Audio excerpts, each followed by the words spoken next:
Hola,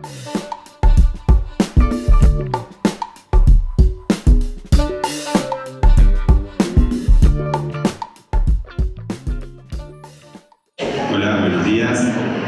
¿Cómo están? Bienvenidos, bienvenidas a esta charla. Gracias por estar acá.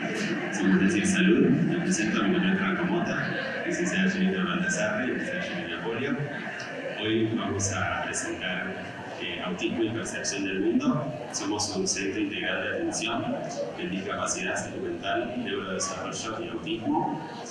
Y bueno, para empezar la charla, queremos contarles que nosotros, nuestra mirada, nuestra perspectiva es pensar al autismo como un modo de funcionamiento singular, un modo singular de habitar este mundo y como una condición. Nuestra perspectiva es interdisciplinaria y es patologizante, y hoy les vamos a presentar cómo pensamos el autismo, cómo trabajamos el autismo en el consultorio y en la diversidad de propuestas terapéuticas que tenemos, y esperamos poder transmitirles nuestra forma singular y nuestra visión de muchos años de trabajo en esta charla. Esperemos que la disfruten y también llevarnos algunas preguntas y algunas inquietudes que surjan a partir de esta charla. Bueno, lo repito muy brevemente. Arriba tuvimos, algunos presenciaron un simulacro sensorial, ¿sí? Donde pasaron por estaciones de olfato, tacto, lumínico, auditivo, ¿sí? Si alguno presentó algún mayor desafío, después pueden llegar a contarlo, ¿sí? La idea es que presencien estímulos sensoriales que tendrían desde lo hipersensible a lo hiposensible, y lo interesante es que más allá de que estuvieran pensando de cierta manera, cada uno vivió su propia experiencia desde su singularidad, ¿sí? Lo que quizá para algunos les pareció muy sensible, hipersensible, para otros quizá no tanto, y es la manera que nosotros percibimos, convivimos y habitamos este mundo. Muchas gracias por venir a este encuentro. Para nosotros es muy importante poder venir acá a transmitir lo que vemos todos los días en la clínica y nuestra posición en relación al autismo. El autismo, como decían mis compañeros, es pensado como una forma singular de habitar este mundo. Quisimos traer una experiencia de cómo percibe el mundo las personas autistas, pero primero poder entender cómo percibimos todos el mundo, ¿sí? Todos tenemos un modo singular de percibir el mundo, y lo que nos fuimos dando cuenta en el simulacro que hicimos arriba es que no es voluntario. La percepción del mundo es algo singular y que uno no elige. Entonces tenemos que dejar de pedirles a las personas autistas que sean parte de este mundo de la manera que quieren o que queremos los neurotípicos, que estamos acostumbrados. Hay un modo singular que no es voluntario. Cada uno vio que percibe el mundo de un modo particular y que no se puede hacer nada con eso. Entonces, ¿qué es lo que tenemos que lograr? Poder entender por qué una persona autista va a tener posibilidades de percibir de una manera y las personas neurotípicas posibilidades de percibir de otra. Pero si entendemos que no hay un nivel jerárquico, cambiamos ya la posición al momento de intervenir, no solo como miembro de sociedad, sino fundamentalmente por lo que estamos todos acá, como profesionales de la salud. Para nosotros es muy importante poder ubicar que desde la primera infancia se va construyendo un cuerpo que no tiene que ver solamente con el cuerpo biológico, sino con el cuerpo psicológico. La noción de cuerpo, la noción de yo, es lo que va a hacer que se construya una barrera antiestímulo. El bebé, cuando nace, si a los 2 meses lo llevamos a una fiesta, el bebé tiene 2 posibilidades: o que le agarre un llanto que no pueda parar, o que duerma toda la noche y que la familia diga: ¡ay, qué bien que se porta, es tan bueno! Esa es una de las posibilidades. La otra es que llore. ¿Y qué es lo que sucedió en los 2 ejemplos? Lo que sucedió es que percibió el mundo, percibe todo. Nosotros hoy acá estamos percibiendo un montón de estímulos. Y ni les cuento nosotros 3 con estas luces de frente cómo estamos percibiendo. ¿Qué sucede? Hay una posibilidad que tenemos que es de apagar ciertos sonidos, ¿sí? Filtrar y poder centrarnos en una cosa, ¿sí? Es decir, si yo hago silencio y les digo, escuchen el bullicio de afuera, ¿lo empezaron a escuchar? Pero vieron que recién cuando estábamos hablando no lo escuchábamos. No era algo que tenía protagonismo en esta charla. El protagonismo lo tenía el micrófono. Pudimos centrarnos, quizá alguno no, quizá alguno sí, pudimos centrarnos en este momento, ¿no? En lo que, en aunar en un estímulo, ¿sí? Bueno, las personas autistas van a escuchar el bullicio como protagonista, lo que yo digo como protagonista.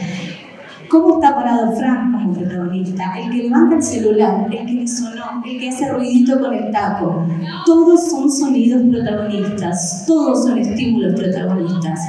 No hay voluntad en eso, es algo que sucede, porque ese es el modo de procesar la información. Ese es el modo que procesa la información. Entonces, una vez que entendemos eso, para que sea inclusivo realmente, tenemos que poder pensar cómo adaptamos el contexto. O cómo acompañamos a esa persona a que pueda desarrollar estrategias para poder ser parte de ese lugar donde quiere ser parte, pero con el mayor bienestar posible. A eso tenemos que apuntar, a eso vamos a acompañar y por eso quisimos traer este simulacro, para poder entender cómo procesa la información. Entonces, volviendo al bebé, ese niño percibe todo, absolutamente todo, y como todavía no ha desarrollado la barrera antiestímulo, es decir, una barrera entre el adentro y el afuera, una barrera que separa al cuerpo del mundo exterior, ¿sí? Una barrera que nos permite armar un filtro para que no todo sea protagonista. Eso se va construyendo en los primeros años de vida. Se construye una barrera antiestímulo que frena el impacto del estímulo exterior. Y ese procesar, mediante el lenguaje, mediante las representaciones del lenguaje, hace filtrar de alguna manera qué es eso que hay en el mundo exterior. Entonces el bebé en esa fiesta no puede discriminar la voz de la madre, la voz del padre, la voz del otro referente. No puede discriminar, porque todo es un gran sonido, una gran percepción, un gran estímulo. Entonces se cierra y es una gran barrera que se arma de protección. La otra es que llora desgarrado, porque tampoco puede discriminar cuál es esa voz de referencia que calma, que da placer. A lo largo de los primeros años se va desarrollando esa barrera que permite que el mundo no sea tan nocivo, ¿sí? Y empiezan a aparecer esas experiencias de placer y de displacer. En el autismo vemos que esa barrera antiestímulo tiene un modo singular de desarrollo, ¿sí? Existe, pero es distinta. Entonces tenemos que conocerla para saber cómo intervenir. Y ahí vamos a ver, yo les voy a contar un poco las diferencias entre la hipersensibilidad y la hiposensibilidad. Porque en el autismo hay un desafío que es lo sensorial. Y en eso tenemos que trabajar y acompañar. Voy a apoyarme primero un poco en las experiencias que tuvimos arriba. Fue interesante porque, bueno, este es un festival de salud mental, por ende hay muchos profesionales de salud mental. En la mayoría, en mi experiencia, me encontré con psicólogos, feliz día también, los que están acá. Y me encontré con una profesional en el stand, en la estación lumínica y auditiva, donde mediante una luz quizá bastante molesta, podríamos decir, para algunos, para otros no, más un sonido de calle, más alarmas, más un ladrido de perro y demás, intentaba recordar una secuencia. Entonces, al momento de finalizar la experiencia, la profesional me decía, claro, ella era acompañante escolar. Claro, y yo quiero que el acompañado termine un problema matemático, ¿no? Mientras está el compañerito de al lado hablando, la seño o el docente tratando de explicar algo, más el timbre del recreo, ¿no? Y acá es donde se presenta el desafío de la integración de los estímulos, ¿no? Que puede tender una sobrecarga. ¿Por qué una sobrecarga?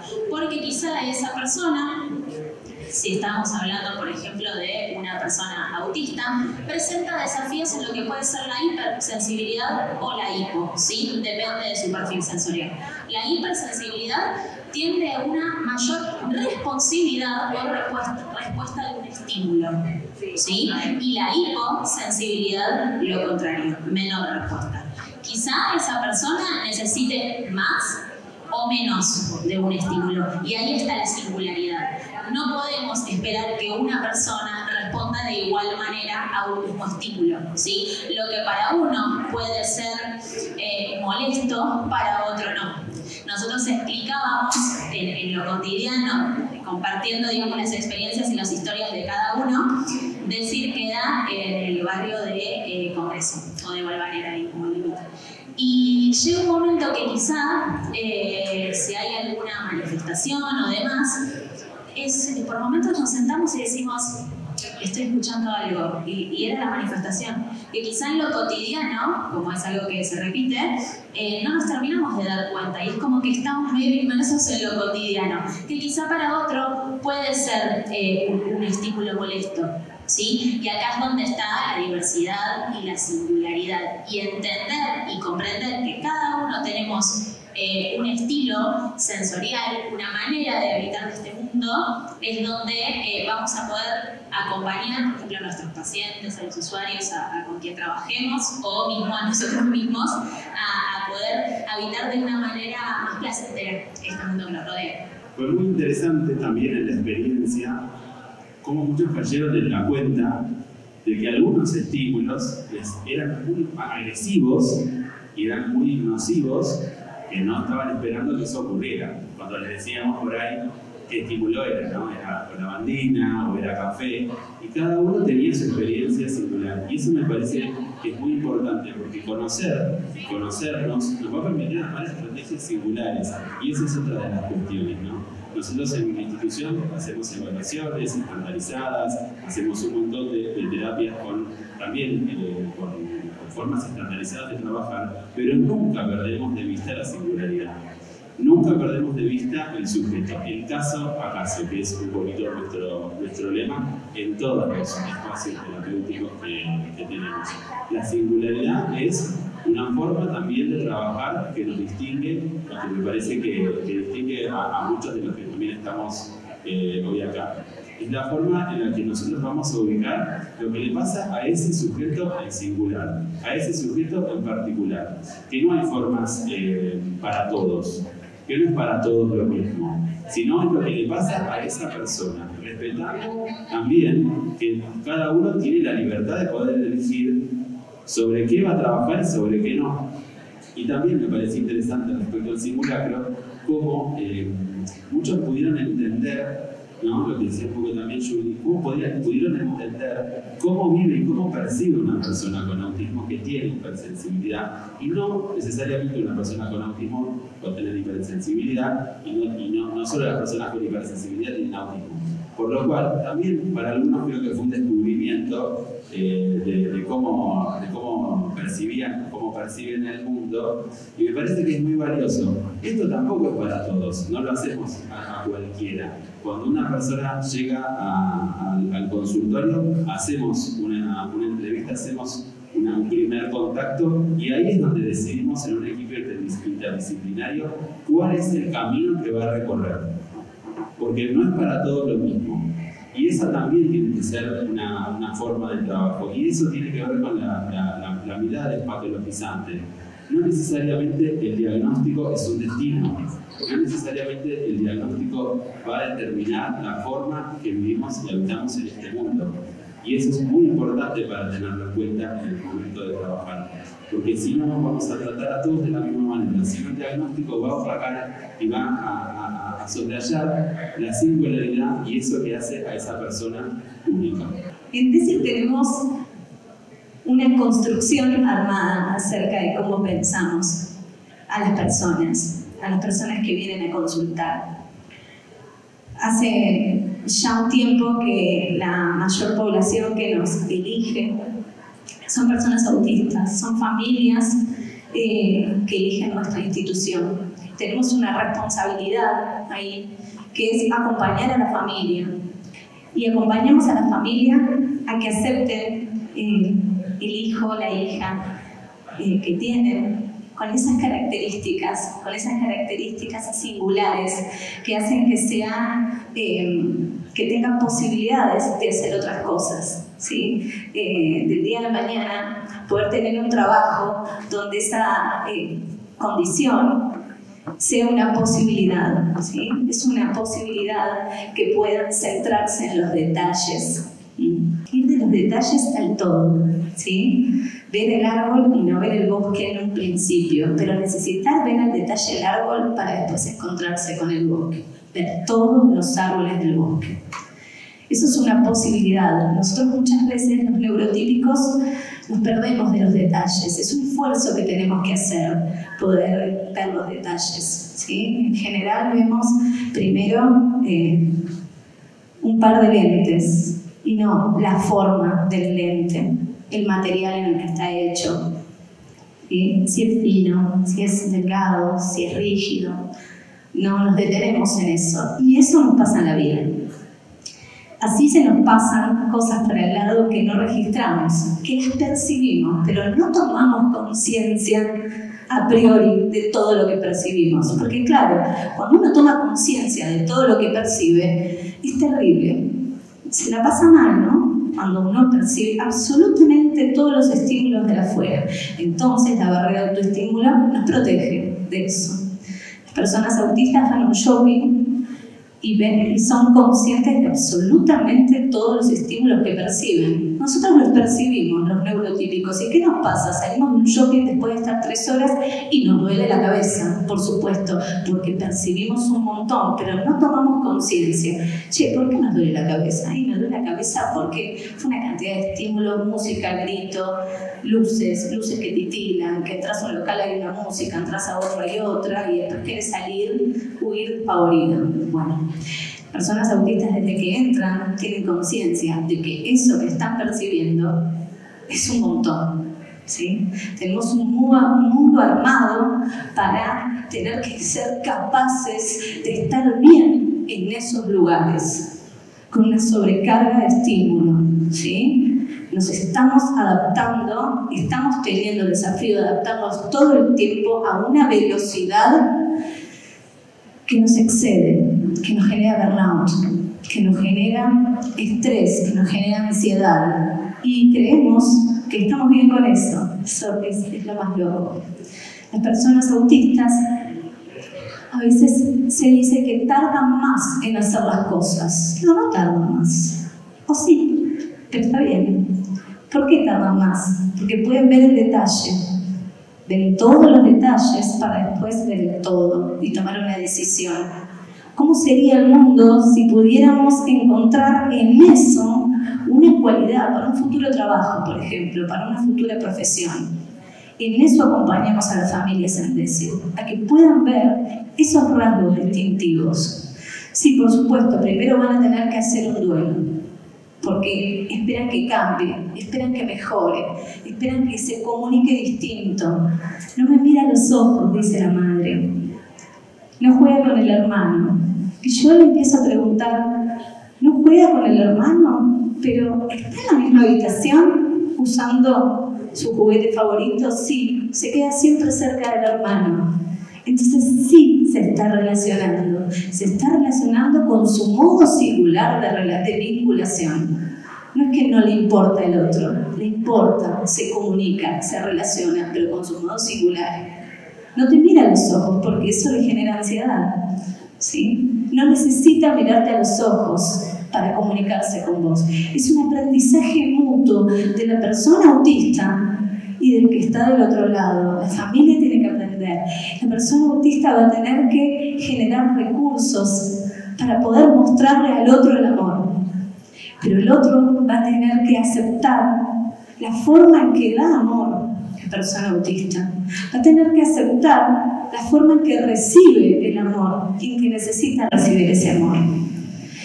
Y esto es importante porque es un acompañamiento constante, no intentar cambiar a las personas autistas, porque nos encontramos después con adultos que han enmascarado los síntomas durante años. Y ese enmascaramiento de síntomas lo único que genera son trastornos en la salud mental, ¿sí? Que son asociados. Y son asociados porque forzamos a las personas autistas a ser personas que no son, a ser como queremos que sean, como somos los neurotípicos, que por ser mayoría no somos mejores. Entonces, dejemos de jerarquizar, dejemos de hacer una jerarquía entre atípicos y neurotípicos. Son modos singulares de funcionamiento en este mundo, son modos singulares de habitar el mundo, cada uno con lo nuestro, como decía Freud, con una salud aparente. Todos somos neuróticos, decía Freud, porque hay una salud aparente. Parece que estamos sanos, parece que estamos bien, pero siempre nos falta 5 para el peso, ¿vieron? Siempre hay angustia, siempre hay algo que nos tiene mal, que está todo bien, pero bueno, pero aquella cosita, pero aquel me miró mal. De eso se trata, de entender cómo habitamos este mundo, cómo procesamos la información, cómo percibimos el mundo, cómo nos relacionamos con el otro, qué esperamos del otro. Y cuando alguien viene a mostrarnos un modo que no se parece al nuestro, ahí se pone en juego nuestra propia falta, nuestra propia incompletud. Estamos incompletos porque el yo, el cuerpo, se construye en base al otro. Y es una ilusión de completud que nos devuelve el otro del espejo. Nos devuelve una ilusión, no estamos completos, somos personas en falta. Sí, siempre nos falta 5 para el peso, insisto. No estamos completos y el otro muchas veces pone en juego y en jaque esa propia incompletud. Aceptar la singularidad, aceptar el caso por caso, aceptar que cada persona hace lo que puede. Y ahí nos pongo a todos. Las personas autistas lidian además con la demanda de la afuera, con las exigencias del mundo, ¿sí? Que quieren que esté en un acto escolar con 100 niños, todos cantando, con el micrófono, que en las escuelas siempre andan mal los micrófonos, ¿vieron? Siempre pegan un grito terrible. Eso sucede, un chillido que no se explica, y les estamos exigiendo que estén sentados, quietos, mirando cómo bailan los compañeros. Es una locura exigir eso, ¿sí? Y que ande San Martín. Exigimos eso, que está bárbaro, porque las escuelas también hacen lo que pueden. Pero tenemos que preguntarnos qué posibilidad hay, porque si ese niño lo estuvimos expuesto 2 horas a tanta sobrecarga de estímulo, a percibir el mundo como les contábamos recién, después esperar que no tenga una crisis es casi una canallada. Entonces no es que tuvo una crisis, se desreguló. ¿Por qué se desreguló? Porque tuvo una sobrecarga de estímulo.